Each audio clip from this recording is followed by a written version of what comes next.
குழந்தைகளும் புத்தகங்களும். குழந்தைகளிடம் வாசிப்பை மேம்படுத்த சில எளிய வழிகள். வீட்டில் குழந்தைகள் கண்ணில் படுகிற மாதிரி புத்தகங்கள் கிடக்க வேண்டும். அம்மா அல்லது அப்பா தினம் குறைந்தது 1 மணி நேரமாவது குழந்தைகளின் முன்னால் வாசிக்க வேண்டும். குழந்தைகளிடம் உரையாடிக் கொண்டே வாசிப்பது நல்லது.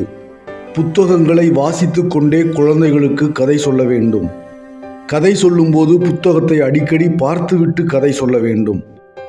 அப்படி கதை சொல்லிக் கொண்டிருக்கும் போது இடையில் விரித்து வைத்த புத்தகத்தை அப்படியே குழந்தையிடம் விட்டு எழுந்து சென்று கவனிக்க வேண்டும். குழந்தை அந்த புத்தகத்தை கையில் எடுக்கிறதா இல்லையா என்று பார்க்க வேண்டும். குழந்தைகள் புத்தகங்களில் கிறுக்கினாலோ கிழித்தாலோ திட்டவோ மிரட்டவோ கூடாது. குழந்தைகளை மடியில் வைத்துக்கொண்டு புத்தகங்களில் உள்ள கதைகளை சொல்ல வேண்டும். குழந்தைகளுக்கு கதை சொல்லும்போது ஏனோ தானோ என்றோ தாங்கள் சின்ன வயதில் கேட்ட கதைகளையோ சொல்லாமல் நாமும் அதில் ஒன்றி குழந்தைகளின் கண்களை பார்த்து கொண்டு அபிநயம் பிடித்து கொண்டு சொல்ல வேண்டும்.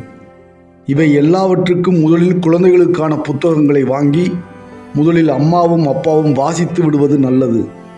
குழந்தைகளை வைத்துக்கொண்டு எழுத்து கூட்டி வாசித்து கொண்டிருக்கக்கூடாது. குழந்தைகள் தமிழ் புத்தகங்களை வாசிப்பதன் மூலம் தமிழ் மொழி, தமிழினம் பாதுகாக்கப்படுகிறது என்ற உணர்வு பெற்றோர்களுக்கு வேண்டும். விளையாட்டு சாமான்களை தயக்கமில்லாமல் வாங்கி கொடுப்பதைப் போல புத்தகங்களை வாங்கி கொடுக்கவும் அந்த புத்தகங்களை வைத்துக்கொள்ள வீட்டில் உள்ள அலமாரியில் சிறு இடம் ஒதுக்கி கொடுக்கவும் வேண்டும். எக்காரணம் கொண்டும் புத்தகங்களை முன்வைத்து குழந்தைகளிடம் சிறு முகச்சுளிப்பை கூட காட்டக்கூடாது.